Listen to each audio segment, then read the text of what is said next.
Welcome, everybody. Welcome to the podcast.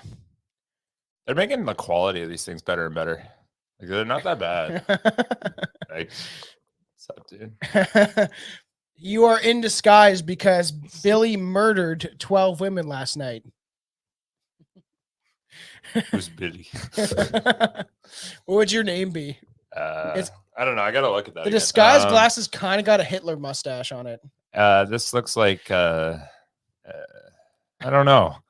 My name's Jimmy. I was gonna say like Rambaldo or something weird. Definitely something ethnic for sure. All right, welcome everybody to the podcast. What's going on, everybody out there? What's Forrest Gump's password? What? One Forrest one. Stupid. That's stupid, but it is funny. They're all stupid. One of the probably earliest recordings that me and Billy have ever done. It is strange. I fucking feel alive. I didn't work today. It's fucking kind of nice. It's fucking what? It's 1 o'clock. 1. It's kind of nice. All right. That's not bad. Let's get fucked up. Hail Caesar Korean barbecue, 7% bar strength. I feel like they're. It's not bad. I'm having a Caesar since. I feel like that name is like pushing it. Hail Caesar. Yeah, I know, yeah. That's kind of funny. They're walking the line on that for sure. Caesar wasn't a terrible guy. It was Caligula that was like.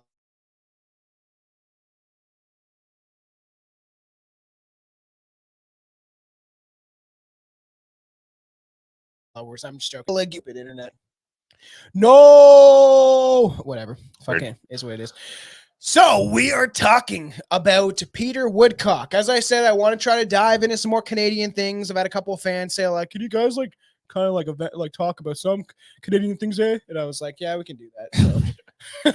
That's exactly how they asked, was it? Just like that? Okay. Hey, buddy, can you talk about... that's not a Canadian accent. I was out on the golf course the other day, and I realized a bunch of the fucking Cobra chickens were chasing me around, and I thought, you know what? These fucking Yankee Doodles haven't even talked about anything Canadian lately, so we need to fucking step that up. Yeah, I'm gonna send them a message right now. You know what's funny? On my BlackBerry. Those TikTok videos of people putting like animations on like chickens and like hawks and birds where they have like arms and shit. Yeah, it's so fucking funny. I like those. Like dying laughing. So this is crazy. So this is Peter Woodcock, and we're gonna be diving into a lot more Canadian serial killers. That's gonna happen. We're kind of just getting into it, as I have said before, right? We're getting towards the I guess you could say epicenter of serial killers, like the 70s, 80s, like we're going towards that direction.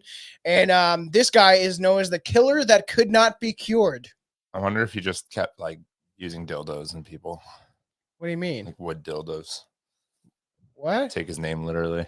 Oh, Woodcock. Yeah, he's got a pretty bad name.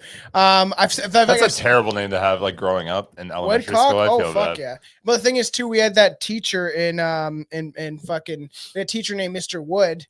Oh, and, yeah, and we would write "got wood" on the board with a question mark, and he would just be like, and he'd like erase it with the chalk. It's like almost every day we would do it, and I'm sure he fucking loved that.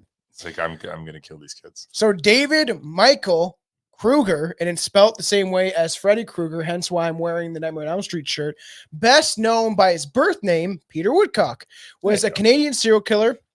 Whereabouts? Child rapist. Oh. And diagnosed psychopath. Probably from Quebec, I'm assuming. No, not from Quebec. That was a good guess, though. He's from an equally as horrible place. Ontario. Toronto. Yeah.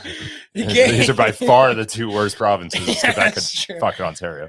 He gained notoriety for the murders of 3 young children in the late 1950s, as well as for a murder in 1991 on the first day of his unsupervised release from the Psychiatric Institute, in which he'd been incarcerated for his earlier crimes. Well, you know what you can say?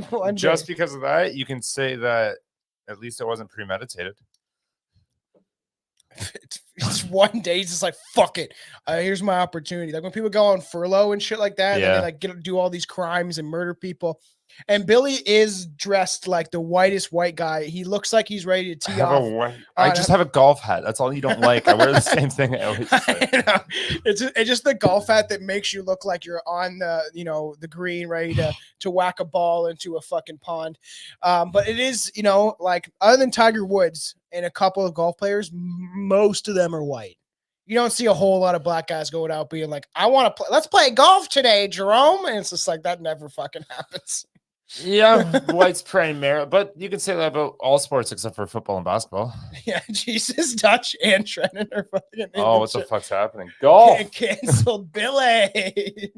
Jesus, it's like everyone just fucking appears in the chat. Jesus Christ. Oh fuck. For the YouTube videos, sometimes if the comments are funny, maybe I'll show them on the screen so people can see what the hell people are saying on Twitch for afterwards. But you know, Peter Woodcock, he's interesting looking dude.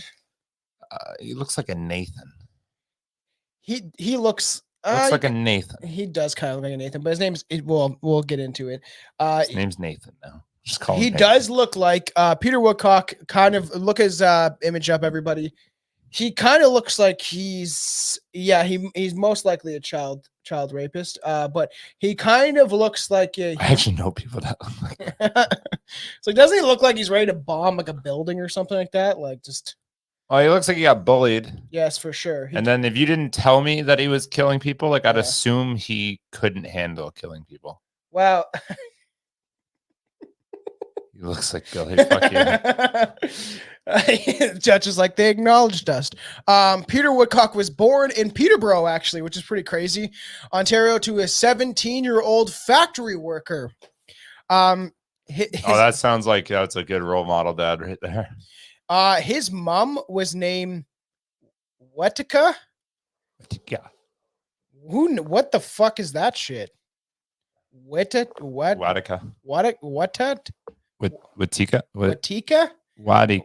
That's a fucking weird name. Wadata. It's Waita. That's it. Woodock. There's no K. Wata. It's just Wata. Wata Woodcock. It's literally Wata Woodcock. That's a fucking strange name. I feel like there might be a missing letter there, but maybe it's Juanita. I don't know. That's fucking strange. Is she white? Like, do we know? He looks like white as fucking white. But his dad could be fucking white. And it's the black and white photo, bro. I don't know. He could be European. Could he be European? Well, he'd still be white. Here, let me look this up real quick. Peter Woodcock. Mother, you see me rolling, they hating. Got that fucking song stuck in my head. Let's see, senor. Yeah, that's on Wikipedia. That's her name. Is Wata Woodcock, who gave him up for adoption after breastfeeding him for a month. She's like, I can't stand this fucking shit anymore. This baby suckles too hard on my nippies. Yeah, fuck you, Peter. Fucking garbage. I feel important. Jesus, everybody. Okay, let's just stay on topic. So he was born in Peterborough. She was 17 years old when she had him, Weta Woodcock. And, you know, after a month of trying it out, she was like, fuck this. I gave it a try. And she gave him up for adoption. Adoption agencies records report that the newborn Peter showed feeding problems and cried constantly. So I don't know what that means. Maybe if he like bites on the nipple a little aggressively and shit. Or he wasn't eating. Or wasn't. As an infant, he stayed in various foster homes, unable to bond with any of his foster parents, which shows like a disconnect. Like he probably was born with mental issues. I could just guess, because it is weird for you to come out of the womb, and maybe it's because you were abandoned by your mother, but I feel like as a baby, you don't really know that yet, you know, till later on, and it might fuck you up. I feel like you know it. You know what's going on. Yeah. So for all these books I'm listening to at work now that I have the chance to do that, supposedly like their baby's spirituality, when they come into the baby, that they like that the spirit that is coming in babies. Yeah, and the spirit that's connected to the baby can actually do things. If a parent's fighting, the baby will laugh and distract them because its soul knows it's trying to make a happy environment for the parents. It's strange. Which could be possible, but who knows? Or it's just a baby that's like, stop fighting. Here, smile. Look at me. So it is, he like after his first birthday, he became terrified of anybody approaching him. So obviously he did have serious problems. His speech was incoherent, described as a strange whine. He described as strange whining animal noises. What do you think that he sounded like at 1 year old? That's a baby. Whining. I didn't get a chance to practice this one. It's like whiny, so. Oh, like kids cry, like, Yeah. but is this saying that it's so specifically odd that it's not like a kid cry? All the research I've done, yeah, it's just like he made these weird animal whining noises like that most babies wouldn't make. Everyone was like, "This Sounds like my brother." like a cat." It's just like, what is wrong with this fucking child? Throw him back. It's literally like a dog whining. Give him back. We don't want him. He was also physically abused by at least one of his early foster parents, of course. Oh, it's probably a bird. This is fucking weird. With a 2-year-old Woodcock having to be given medical treatment for an injury on his neck after receiving a beating. Oh wow! And this is how old? He was 2 years old. Oh, fucking poor. So that's what I'm saying. Like you're breeding a fucking serial killer by doing stuff like that, especially foster parents. And that's why eventually when we get into Jimmy Savile, which will be an absolutely fucked up episode, right? He went around to foster homes. You should watch the documentary on Netflix so you get an idea. And he like went to foster homes and abducted children and hospitals and acted like this nice guy. And then he was like grooming children and then killing them and doing a whole bunch of shit. Yo, what's up, Mr. Tiny Corn Dog? I fucking love that name. Give me a fucking follow. That's fucking awesome. Mr. Tiny Corn Dog. I fucking love that shit. That is the funniest fucking name. And you have a strange picture. That's awesome. Appreciate you jumping in the chat, Holmes. So that's it's just there's a lot of weird shit, obviously, in foster care. It's funny how a lot of that happens more often, I feel like, than not, where they get adopted and then it's like parents that prey on like children or just weirdos. Well, there's a lot of especially back then. Yeah, even I'm then. sure back then, like the incentives were always there as to like nobody's just picking up children for the like, well, not nobody, of course, but there's a good amount of people that are only adopting for the money. Oh, that's true. And the thing is, think about it. He was born in 1939 on March 5th. So when he was 2, it was 1941. It was in the middle of World War II, like in Canada. But the thing is, like, he like, it's fucking weird. So obviously, in like, you're beating a kid, you're giving him probably head injuries. At least he got a neck injury from. And then the more if you we know about serial killers, they usually have head injuries, right? Like a lot of times it happens. And he was placed in a stable home at the age of 3 with foster parents Frank and Susan Maynard, just like the candy. Oh, okay. An upper middle class couple with another son, Susan Maynard, who was described as a forceful woman with exaggerated sense of propriety. So she was a cunt. She was a bitch. She was a fucking bitch. Became strongly attached to the maladjusted child who would still scream when someone approached him. Just like, hey, how's it going, Peter? It's like fucking. What was the word you used to describe him? Did you mean strange to say animal noises? No, did you say what? Did you mean malnourished? Maladjusted. So I don't know what that means. He's not really adjusted. He's not adjusted. He's not an adjusted kid. He's a freaking weird the fuck kid. out. Yeah, and he's fucking strange. Okay. And obviously, so she became attached to him, even though he was just but maybe he needed that, someone who actually would care. And by age 5, Woodcock remained socially maladjusted and became the target of neighborhood bullies. So, and of course he did. His name was Woodcock. Yeah, and the thing is, and you look like that. Fair trade. He does look like a very nerdy kid that looks like he's probably physically weak and wouldn't be able to protect himself.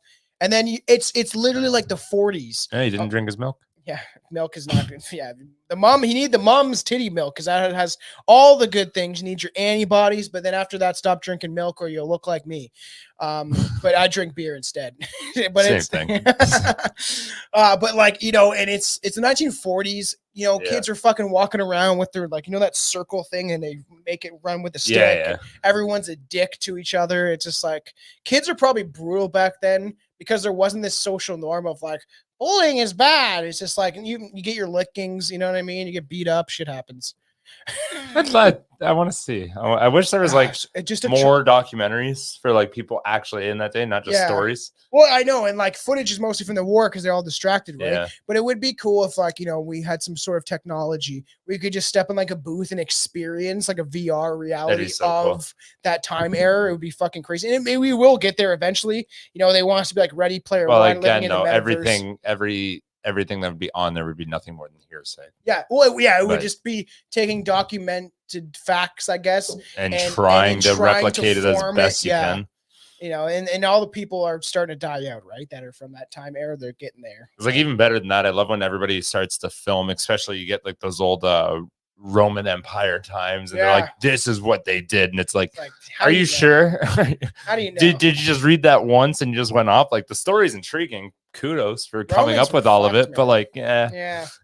How do you really know? And then history is written by the victor, right? Yeah. But we 100%. Know one thing: the Romans loved little boys.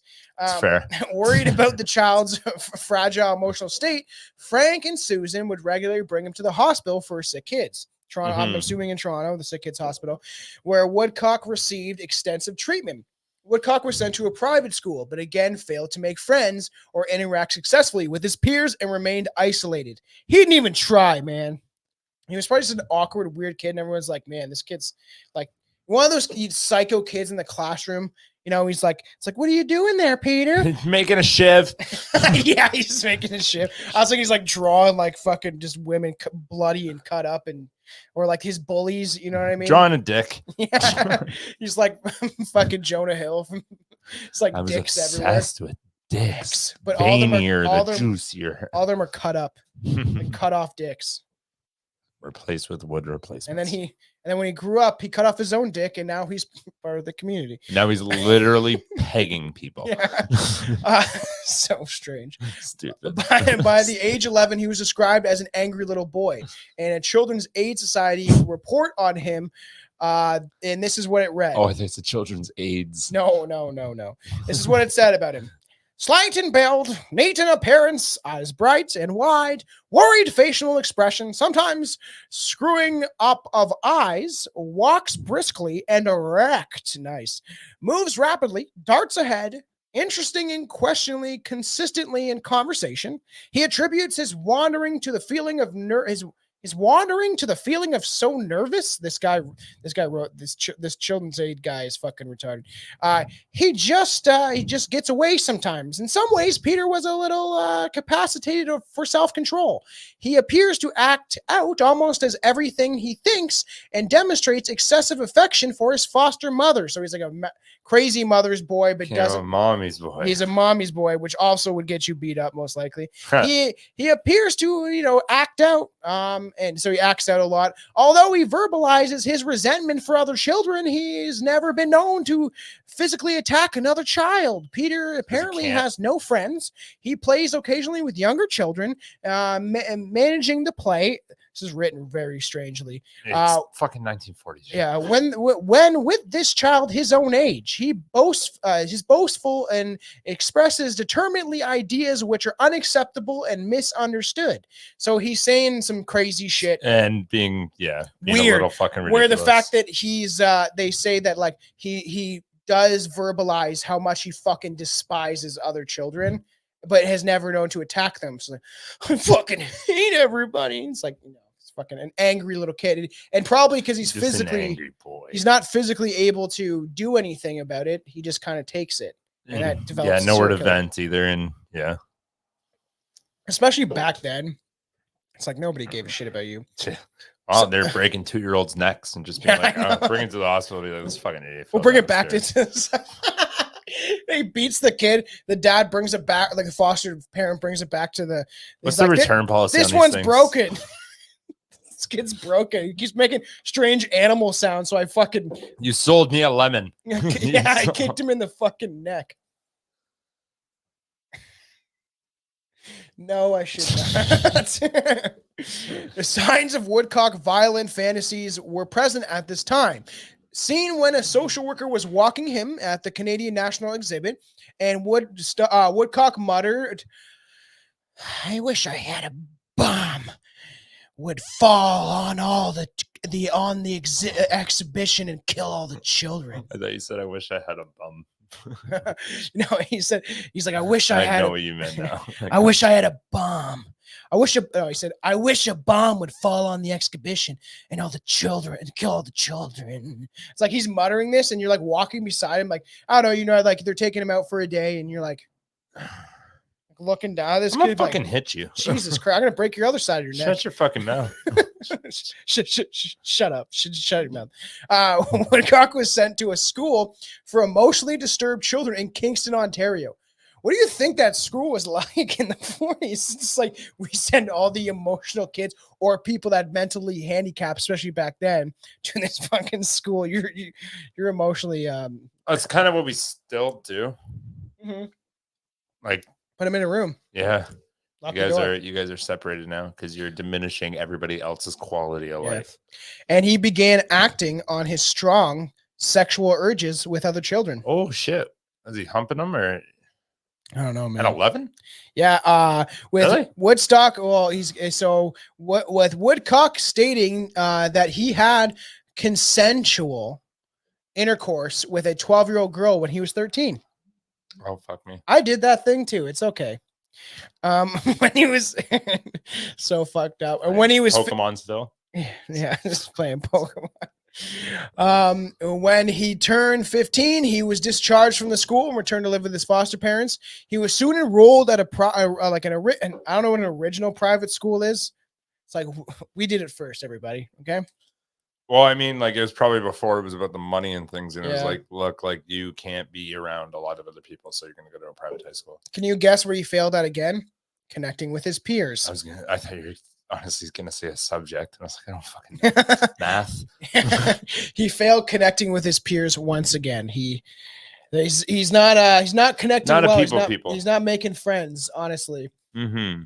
So when he was 15, he was discharged, as we said, and he went to live with his foster parents. This is not necessarily Peter's fault. After all, he was still a child and may not be fully aware of how to control his awkwardness and his social interactions. And obviously, you have no leadership either. Beaten by people. He was mostly sexually molested. You just know this happened. So, okay, here's the picture. Everyone's beating their wives.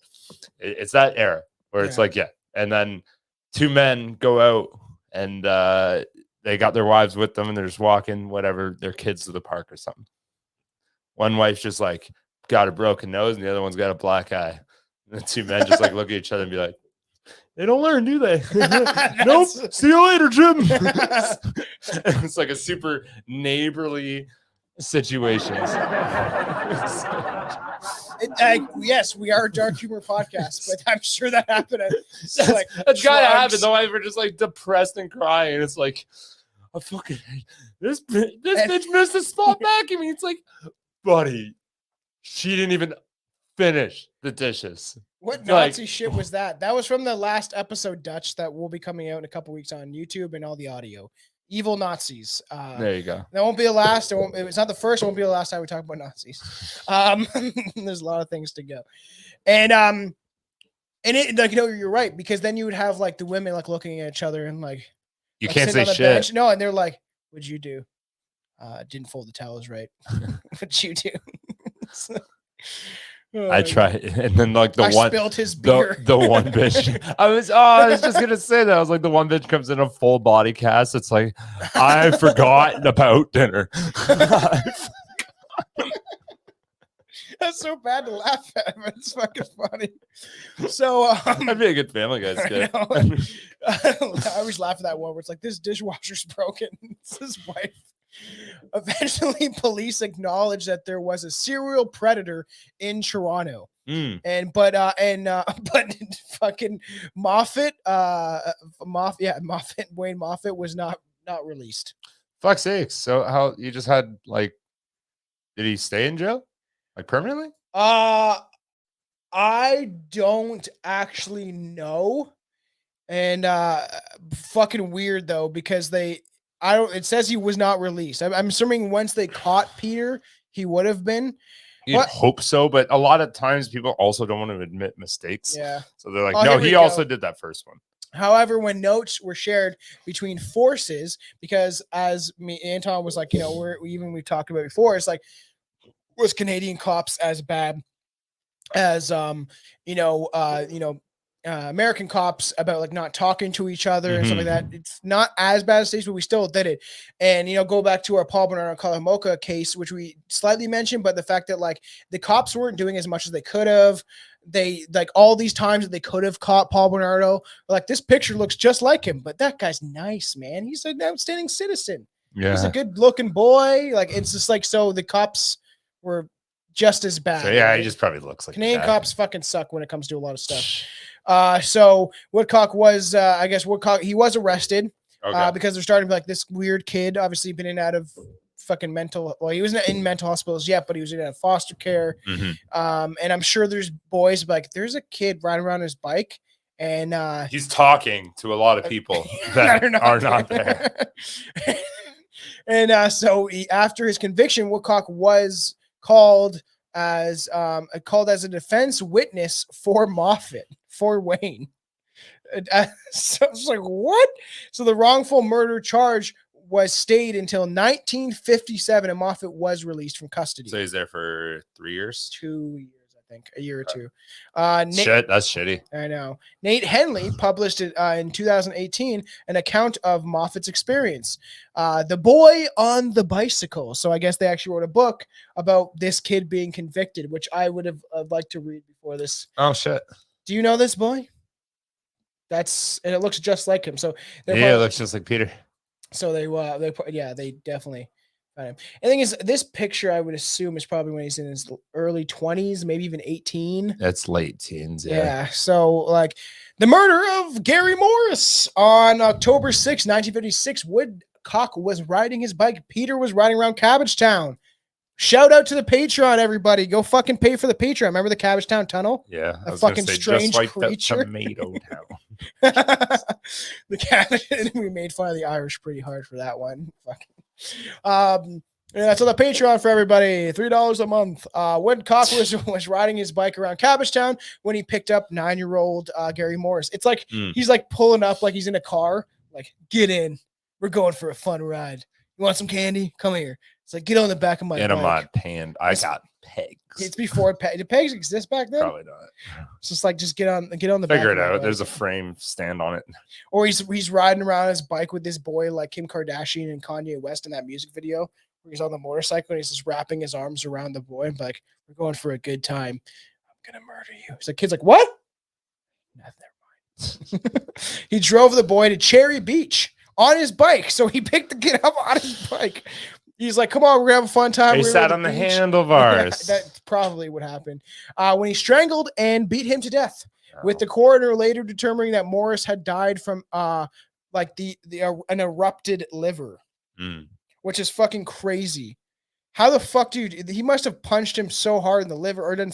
How would you erupt somebody's liver? Let's try it later. I was like, I'm surprised mine hasn't yet. I'm surprised mine hasn't. When I let Alex and fucking Billy, oh, that was fun, punch the shit out of my stomach. We're all drinking, all wasted, and who knows if we'll ever have Alex back on. It's just different cities, and Alex is usually busy, and so is Billy. But when we're like drunk, I think it might have been even after the Black Plague episode, and I just let them wail on my fat fucking stomach trying to flex. And the next morning I woke up and I was so hungover. I'm like, why does my stomach hurt? And I had massive bruise marks around my stomach, and I have a hernia too. So I could have died.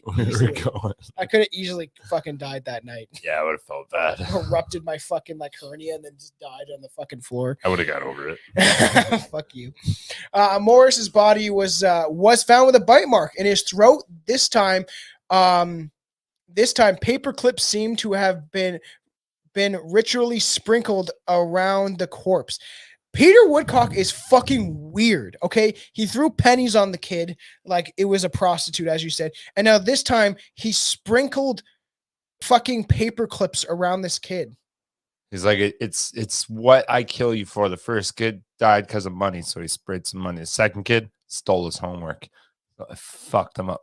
So that's fucking weird. Okay, either way. Again, his clothing had been removed from the victim and had been redressed. Yeah, fucking guy. Yeah, he's got to be raping him. Murder of Caroline Vice on January 19th, 1957. Woodcock, Peter was again riding his bike when he approached 4-year-old, Jesus Christ, Carol Vice and offered her a ride.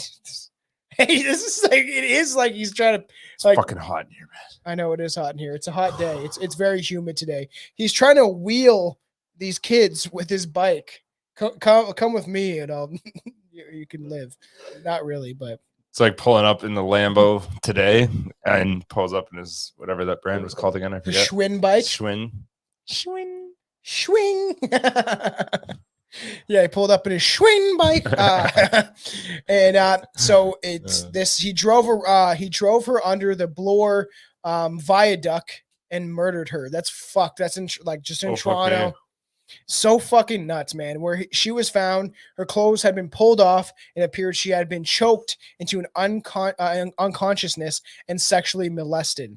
And her action. This is here we go. All right, everybody. XXX.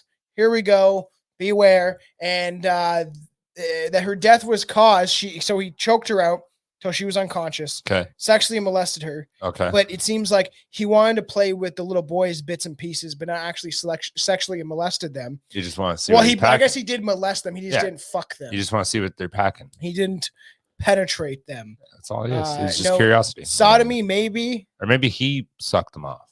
Yeah. He's like, I love giving. After I kill you. It's like the rigor mortis is setting in within 2 hours. I'm going to have to wait. And this is a 4-year-old girl, everyone. Remember how fucking disturbing this is. Her death was caused by a tree branch being forcefully inserted into her vagina. So he killed her by shoving a tree branch inside her vag. Wow. Yeah. I don't got any quick nippet jokes on that one. Sorry. Oh my God. That is fucking crazy. And he's obviously shows how fucking psycho this fucking kid is.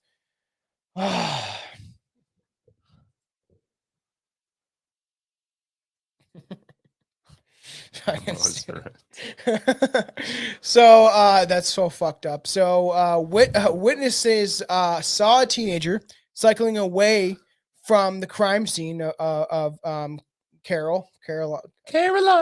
I called her name is Carol. Oh, you said Caroline. I fucked up.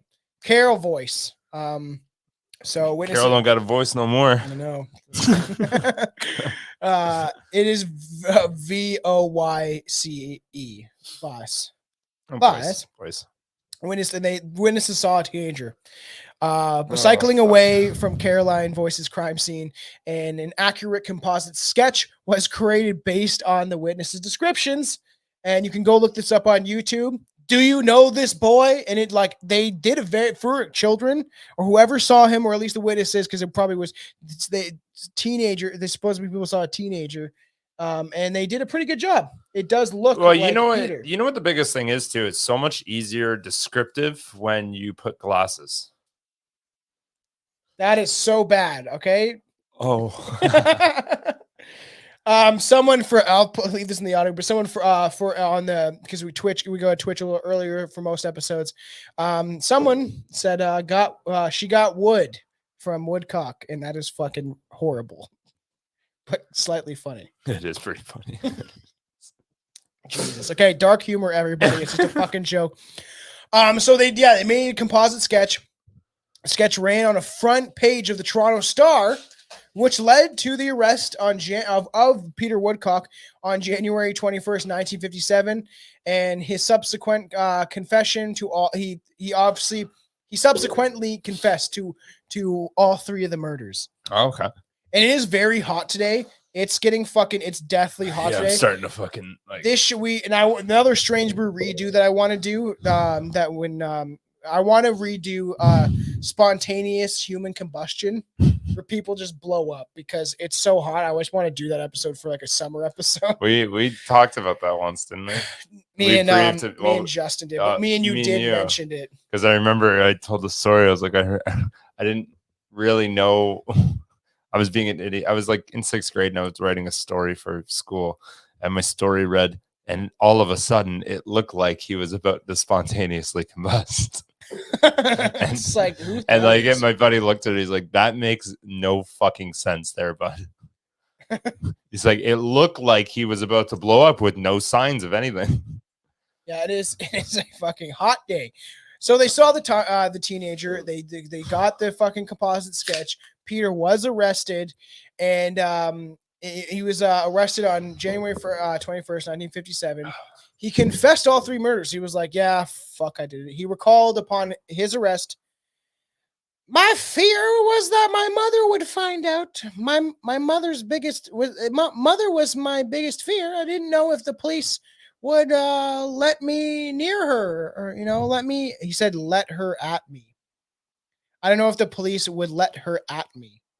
So is she gonna beat him, or is he concerned? No, he means let her like to be with me. Yeah, that's right, because he's a mama's boy. He's obsessed with his mom. Let her at She me. was obsessed with him, which I think made it With worse. me, I think was a better term. I think he meant. But he's a child, Yeah. so and Peter Woodcock was tried only for the murder of Carol Voice on April 11th, 1957. After a 4-day trial, he was found not guilty by the reason of insanity. Okay.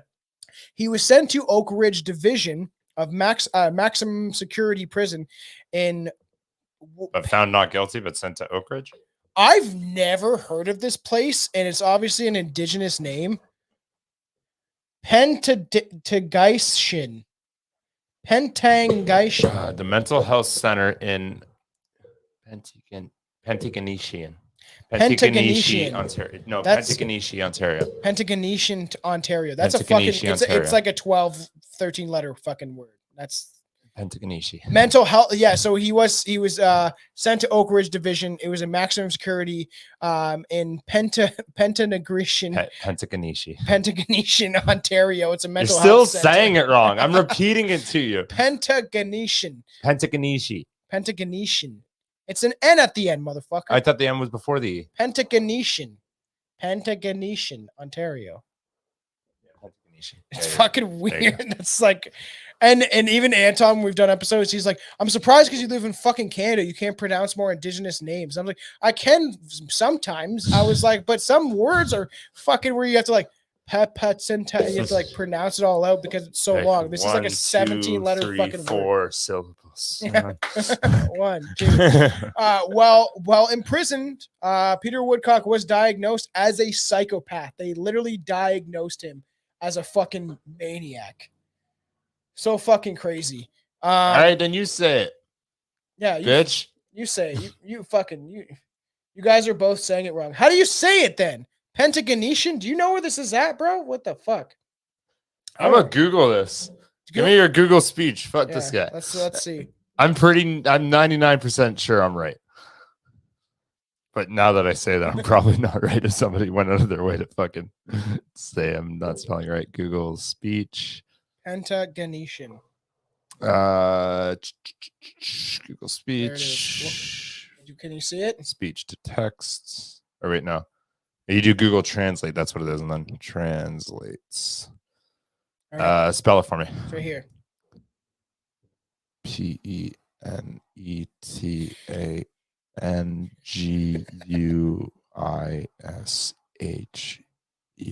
Everybody that's watching, do you guys like the monk man? The cookie jar? He's a fucking creepy guy. I put him in the corner on purpose. What? Do that again. Just play that fucking what she just said. Just play what the fuck that thing just said. What the fuck was that? Pendatinguishing. It's translated from Indonesian. What? Pendatinguishing. Pendaguintashine. I would call you if you were Pentaguishing. Pendatinguishing. Okay, this is how bad we butcher words on here, including both of us. I do it more often. This is crazy. Also, close. I'm so like, this story is nuts, and there's a lot of crazy serial killers, and that's why I like diving into them. That are Canadian serial killers are nuts, and not many. It's not talked about as often. They're not. I said to Anton, I was like, they're not as glorified as American serial killers that are glorified and put on front pages like a Ted Bundy, a Jeffrey Dahmer. Like there's people like that in the States that kind of swept under the rug where only true crime nerds would really know who they are or research it or anything like that. We don't really get shown. Not a lot of people know. Like, people are like, oh, I've heard Ted Bundy, Netflix did a documentary about them, or Charles Manson, that's a cult leader, whatever. But like that, you don't really hear about some of these even crazier cases. I feel like they're just fucked up. Well, they're just smaller too, right? And they didn't impact like 17 people. They impact like 3. Yeah. So it's like no, you're right. Even if it's like 5, even like it's in the thing is in some of their crimes it could be 3-4 people, but how disgusting and it gets the depravity of their crimes is much more horrific. But because Ted Bundy went on trial, you know what I mean, and was his own lawyer, like stuff like that. That's why it gets brought. Or like Jeffrey Dahmer was like living in an apartment with a bunch of people, and like, what's that smell? Dahmer's just cooking up a nice hot meal for himself. So because this is crazy, just right? a weird guy, man. So well imprisoned. Woodcock was diagnosed as a psychopath, as you said. Okay. He underwent various forms of psychiatric therapy, including LSD treatment, because it was popular in the 1960s. Oh, yeah. They gave him acid, to try to fucking rewire his brain. I feel like mushrooms can help. I microdose all the time. I've been using mushrooms for the past like 3 months, like regularly, doing larger doses and then microdosing almost every day or every other day. And it's helping me. I really do think it is. I love mushrooms, and I think that most people should at least try it once or twice and use it for the purpose that it's meant for, either having a positive, fun time or doing it for mental health or something like that. Or have a terrible time. And Billy did it once and he had a bad time. You can't base a trip off of one trip. I don't care. You can't. And it will happen. We will do mushrooms. You know what? You know, like, come on. No, here's the level of what you're saying to me is, so hey, I went skydiving and I watched my friend go first and he died right in front of me. So I decided not to go. And you're like, well, not everyone dies. I was like, I'm aware of that, but it already just happened and I saw it and I kind of don't want to do it again. How long ago was that? That was like 7 years ago. That was 6 years ago? Shit. Probably 5-6 years ago. No, that was before I moved to Alberta. 4 or 5. I moved to Alberta 8 years ago. Is that how fucking long ago you were in, and then you came home and we started the podcast? It was about nine-ish years ago that I did the mushroom trip, and I still haven't fucking touched them. And the thing is, I want to convince Billy. Well, hopefully it'll happen. Where we do, I'm saying a gram. You did. Oh, that's cool. You did a you did a heroic dose. You did a very large dose. I don't fucking care. I don't care what I did. I don't care what the circumstances are. I'm not fucking doing it. Oh man, fucking much. Like, I just want to do it for Patreon. Is like, do it. I just want you to suck my fucking dick. Fucking record. That's what you can do. Come on, man. Come on, man. Suck my dick. I'll pay a prostitute to do it if you fucking get on the. Just fucking. Don't tell Liz. I really, maybe when Billy's like fucking 30 or 40, and if we have fans that are like, we will pay the $50 for we'll put one tier on Patreon as $50, and then me and Billy will just do mushrooms and talk for 2 hours, and we'll see what happens. So it's crazy. They gave him LSD, which I feel like that's what I'm saying. Like, mushrooms can help, but I think if someone has mental health issues or they're crazy and they're a fucking psychopath, I feel like the LSD might make them worse. He already fantasized that he has a gang of 500 boys. You just put him on acid, and now he's in jail, and he's like on his acid trip, and they gave him acid, and then all the boys appear, and they're like, "You did the right thing, Peter. Don't worry. We're gonna break out of here, and we're about to fucking give a bunch of more people wood." Jesus. And he was also given another personality breaking drug, scopolamine, which is fucked because scopolamine is devil's breath. I'm pretty sure. I don't know what that is.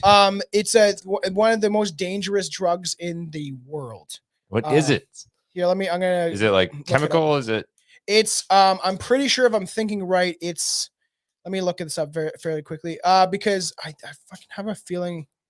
Scopolamine is known as hypocine or devil's breath. I was right. Is a natural synthetic produced trampoline. I can't remember. A natural synthetic. Yeah, and formerly used medication for treating motion sickness. And so me and Juan did an entire episode of Devil's Breath. Go back and listen to it, and it makes people go fucking insane. It's supposed to be. It's funny because they're supposed to be using it for preventing nausea and vomiting after anesthesia and stuff like that, and during surgery. But people have used it. If you take large amounts of scopolamine, you can like black out and do like the craziest shit. And me and Juan did a whole episode. It's literally known as one of the most dangerous drugs in the world. And they gave it to fucking Peter Woodcock, someone who murdered children and thought that he had a gang of boys riding around with him. That's weird. I've never heard of anybody like doing that. They also gave him sodium amytal. Let's look up what that is. Sodium amytal.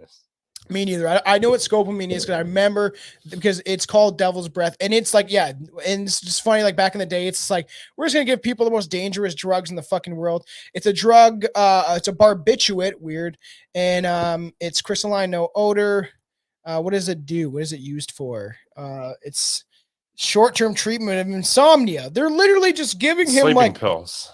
They're giving him whatever they gave him methadone and Dexamel. Okay, just fuck. They gave him a bunch of fucking drugs. That's fucking. I just think it's crazy that they gave him these type of drugs. I think that's fucking nuts that they gave him this. It's a brand name for a drug, sodium. It's a pill. What was it used for? Trademark brand of mixture of dextromethorphan, whatever. I can't pronounce these words. Used for obesity and mental depression. They're giving him like anything. Just like, let's just see what works. And I feel like they're experimenting on him, in my opinion. Probably. And just seeing, hey, here, what do these drugs do to this kid?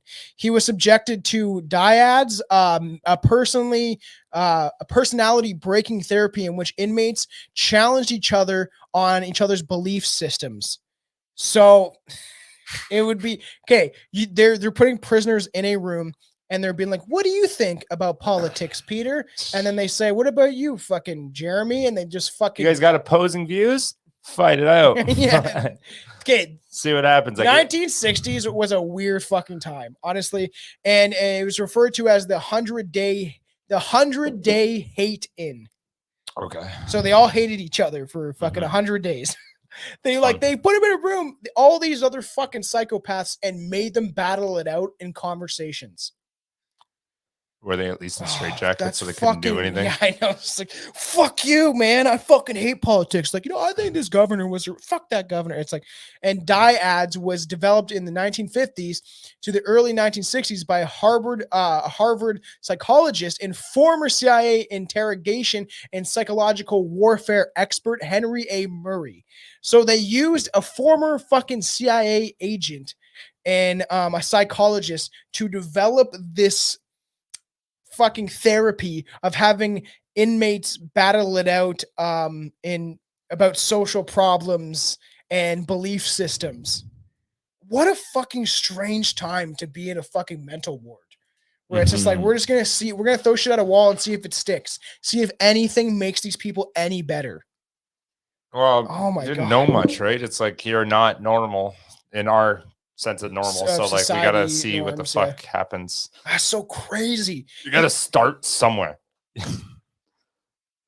He engaged in sexual acts and exploited his fellow inmates and coercive sexual acts. He talked them into having sex. Yes. Who were often I'm proud of that guy. Yeah, but remember, Peter Woodcock is fairly intelligent. So he was often doing this and exploiting his fellow inmates for sexual gratification, who are often less intelligent and less sane than he even was. So the people that were, put a knife in their hand and they'll kill themselves type of people that he was convincing people that were totally mentally unstable to do whatever he wanted because he was smart. He obviously knew, especially as he gets older, he probably knew how to manipulate people, right? He convinced inmates that he had a contract with an imaginary gang called the Brotherhood on the outside, and that in order to be initiated into the gang called the Brotherhood, inmates had to perform oral sex on him and bring him gifts of cigarettes. Is that fun? That's kind of cool. It's like, good for him. I'm part of this order. It's called the Brotherhood. Okay. And if you want to get in this gang, it's super cool. Okay, we do a lot of fun things, man. You know, we throw shit at walls. We sexually molest the nurses, any nurse that's around. This is anyone in nurse cap. We sexually assault them. It's a lot of fun. I think you guys have a great time. But to get in, you have to sexually suck. You have to suck my dick. Okay. Woodcock was eventually transferred to a less restrictive institute and ultimately arrived at Brockville Psychiatric Hospital.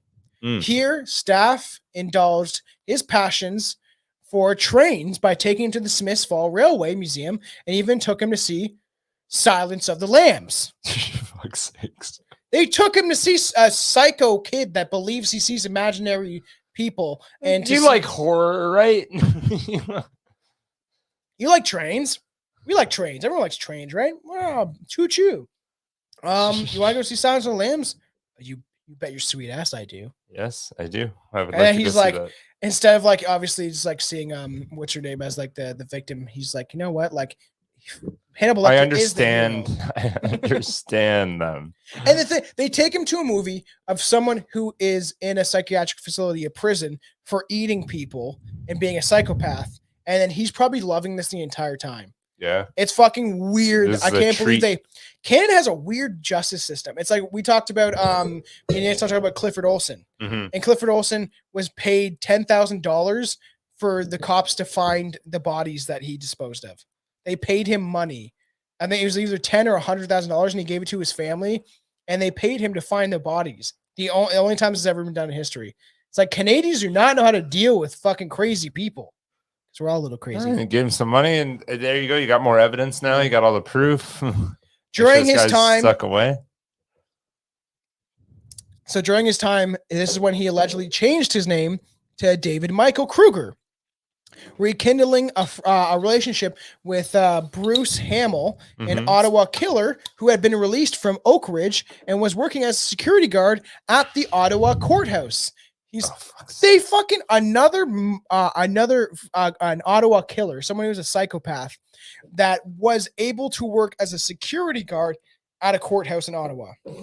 What is wrong with our justice system? Just like, oh, we're gonna fucking put Tamara Lynch in prison, and then one of the freedom fighters that organized the convoy, and they put her in prison, but in the same article on the newspaper, it said convicted fucking sexual. A guy that sexually molested and assaulted people was released after like a week. So It's like our justice system is fucking weird in general. That's insane. Like, and it's in the same news article, like the same. And I'm like, what has happened? And obviously it's been like this for a long time. Like the fact that like, all right, you got released from jail and you were a murderer. Do you want to be a security guard? I think you'd be good at it. I think it might be good. Oh my fucking God. Krueger convinced Hamill an alien brotherhood would solve his problems if he helped kill another Brockville inmate, Dennis Keir. This is fucking nuts, man. This whole story is beyond crazy. The fact that he convinced another guy, be like, yo, if you help me, because I'm in this like court system, and if you're a security guard already, like fucking nuts. He's like, do you also believe in I'm splashing water on my fucking face. Okay, go ahead. Holy fuck, man. I'm sitting here like gross. That's why we need attic insulation. So not kidding. This is absolutely insane. So on July 13th, 1991, Bruce Hamill went to the hardware store, bought a plumber's wrench, a hatchet and knives, and a sleeping bag. What is he, fucking Jason Voorhees? He's gonna beat this guy against a tree in a sleeping bag. And then he went to Brockville Hospital, signed out the 42-year-old Krueger on his as an escort. This is the craziest story I've heard in a long time when it comes to serial killers or, you know, murderers and the things that they end up getting away with. So at the time, and this is years after, where Peter is now 52, known as David Michael Krueger. Okay. And he's in the jail, and he can obviously, as we said, he convinced another murderer that became a security guard to fucking let him out on like furlough, and had to escort him on a day pass. I don't know how this got pulled off. This is absolutely fucking nuts that this even happened. That's insane. Within the first hour of his unsupervised release, in 34 fucking years, Krueger, Peter Woodcock, arranged to meet Dennis Keir in the woods. He's like, you know what? I want to meet you in the woods. And this was someone who he spent. Weird how he did that quickly. And this is someone he spent time in jail with. Yeah. That was obviously on the outside now, was released. And when Dennis Keir arrived, Peter Woodcock, Michael Krueger at the time, struck him in the head with a fucking pipe wrench and continued to beat him into unconsciousness. And who knows if this guy may be harassed and beat up or whatever to Peter, and then he just took it out on him. So you're the one. Peter and Michael Krueger, because he changed his name, and Hamill then seized the hatchet and the knife that had been hidden in the bushes while waiting for his arrival, and the hatchet stabbed Dennis. And they hacked him and stabbed him and mutilated his body, nearly severing his head. They both did it. Oh, Jesus. The other murderer that got released from the jail to help fucking Peter Woodcock actually helped murder this other guy. And then guess what they did? They sodomized the fucking corpse. Oh, my God. This is like fucking beyond crazy. And then fucking Peter Woodcock, Michael Krueger at the time, left the scene, walking to a police station about 2 miles away and turned himself in. So to me, right, that guy, Dennis Keir, must have fucked with Peter in jail, and he just wanted revenge. Yeah. And it is absolutely and nuts. After 34 years, 34 fucking years in jail, you're like, this is kind of my life. Like, I don't want to really be. I feel like he's in jail for the rest of his life. Yeah. He's for some, like, and I believe in karma, and I believe in the universe attracting certain things and how you have to have yin and yang and all this stuff. Yeah. It is weird for events like this to unfold, like where it's just like this guy meets up with this guy that's equally as psycho, and then they meet up and they're like, you know what we should do is like this guy fucked me in my butthole in jail. I did not like it, and I'm gonna get him. He's gonna get got, even though everyone else sucked my dick because I convinced them that there was a brotherhood. I didn't like sucking anyone else's, but I don't like being sodomized. I ain't no bottom, and so that's fucking absolutely bonkers in my opinion that this all transpired, that this happened. Is fucking crazy. 34 years too. Like, you get it. You're like, fuck, okay, the guy's been in jail for 34 years. Like, that's more than our maximum penalty to fully release somebody. And it's like, shown a lot of potential. Like, give him a day. Well, that's why Canadian politics are stupid and our justice system is obviously fucked. Like when I am getting probation, and when I was a kid, I was 14 years old. I got drunk and I stole a bike. And we steal bikes all the time. Speaking of bicycles, Schwinn bikes, you know, me and my buddies used to just find bikes and we used to just take them. Even from people's backyards. I was fucking 13 or 14 at the time. We ride them around, then we leave them somewhere. You're a fucking piece of shit. I was a piece of shit at the time, but we didn't think about it. My friends were also from very bad families and stuff like that, and poor stuff like that. So we just kind of did whatever. And so it was like a normal thing to me. And then when I was drunk, it was the first day of grade 9, and me and this kid Kyle that I just met, we rode down and we fucking were at the elementary school, and we decided to steal a bike. And this kid that like knew my brother was like, "Oh, you can actually steal those bikes." And I was like, "Yeah, if you tell him, I'm gonna fucking kill you." So even though when I went to court, they dropped the threat. Like we were able to get the threat dropped. But because Kyle showed up in court dressed up all nice, he got off. But I got probation because I just wore my normal clothes, didn't think about the justice system and how it worked and how you have to be appealing. But I left my bike at the high school. I didn't want to steal it. I just wanted to ride it, and I wasn't actually going to keep it. And Kyle kept his and tore it apart to sell for parts. As this kid knew obviously what he was doing in grade 9, and he didn't get probation, but I did. And then my life spiraled because I was now on probation where if I got caught drinking or smoking weed from my mother, she would put me in jail and stuff like that. So it spiraled. So like the fact that that our justice system is weird, where you have people that maybe have molested someone or killed someone, and they get like, especially the sexual assault stuff, they get like 3-4 years sometimes. And then they're just released. And it's just fucking nuts. But if someone's like, oh, is that what was that one? The Olympian swimmer. What was his name again? The Brock someone. Oh, yeah. Fuck, what did he do again? Didn't he? Yeah, he raped a girl at a party. Yeah, and then I got and it completely dropped 100%. Didn't have it. Boys will be boys. Yes, it got typed off too. I was like, and the justice system is obviously fuck's his name again? I forgot all about him. He was the swimmer. He was like, you're gonna ruin this.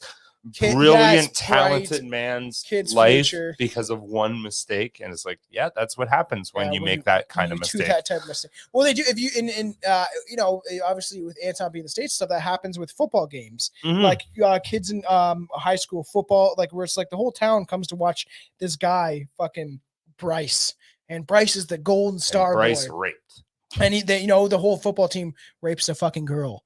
And then it's just like, but they have to play their season. You know, we can't not let them play.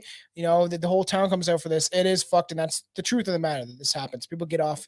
But then if someone is mentally ill, they're like, all right, jail for 50 years. So crazy. So for the murder of Dennis Keir, Peter Woodcock, David Michael Krueger was transferred back to Oak Ridge Division of the whatever fucking mental health center, where he was spent his majority of his. That's how you knew how to pronounce it. Were you there? Yeah. Were you on? Were you in it? Were you in it? Is that why you know exactly? Do you live by it? Like, I don't know. What do they say? It transferred from which how'd she say it? How'd she say it? You still have it? It's probably still on my phone. Do you still have it? No, I don't. Damn. Pentanegation, whatever. Yeah, something like that. Whatever. Mental health center, where he spent the majority of his time of his 34 preceding years in custody. He had 34 more years to go until his death. I was going to say that equally. He was in there for 34. He had 34 more years. Yes. That's fucking 68 years. And he was 19 when he went in. Yeah, bro. So you're assuming this motherfucker is living to 87? Yeah, good math. Good maths. And years after Dennis Keir's murder, he was focused on biography and several documentary films. He was the focus of a biography and several other documentary films I'm sure you can find on YouTube and stuff. And sometimes tried to explain why he killed. But he never came up with rational reasons. And I kind of wish that I had like a clip to play of him because I didn't know if he did any interviews or not. And he said in a 1993 interview, "I'm accused of having no morality, which is a fair assessment because my morality is whatever the system allows." Like he's pure psycho. And on March 5th, 2010, his 71st birthday, Peter Woodcock, at the time David Michael Krueger, died of natural causes. Yeah, he's 75. And 71. 71, but in jail your whole life, like I'm sure it takes a toll. Manson like was what? How old was Manson? Like yeah, but when you live a good life in jail, it's a little different. Manson spent most of his fucking life in jail. This story is fucking absolutely nuts. Like I said, I definitely want to give the fans, especially the Canadian fans, and for the States, because you know, obviously, and we had a really good review shout about like that. You know, that somebody said like in a world of oversaturated podcasts, that we're unique and we're different, and you know, that's cool, and that we're doing stuff different, and we're being like we tried to be genuine as people. We say a lot of crazy stuff, you know, it's a lot of dark humor, but the thing is, that's genuinely what I say to everybody when I go out and hang out with my friends. See, and the thing is, me and Billy have been best friends for fucking 12, 13 years. And the thing is gross. I'm getting old. Yeah, we're both getting old. I was talking to a cousin at a family party because I was actually allowed to go for once, because before I couldn't go because I was not shotted up.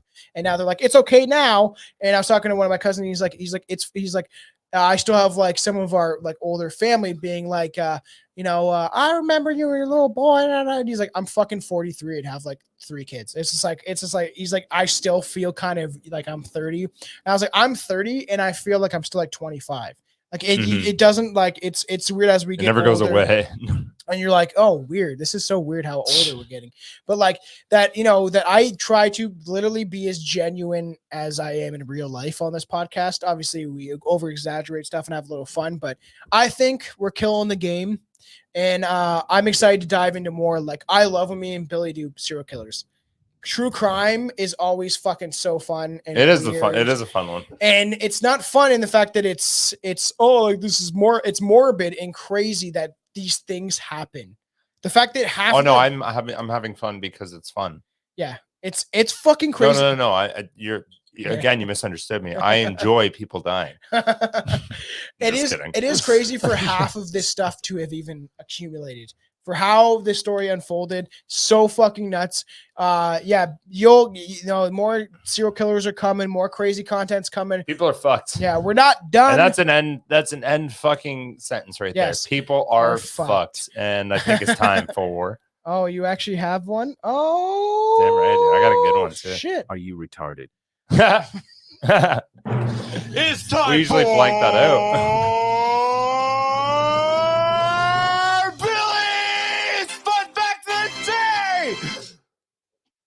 You can hear you breathe in after.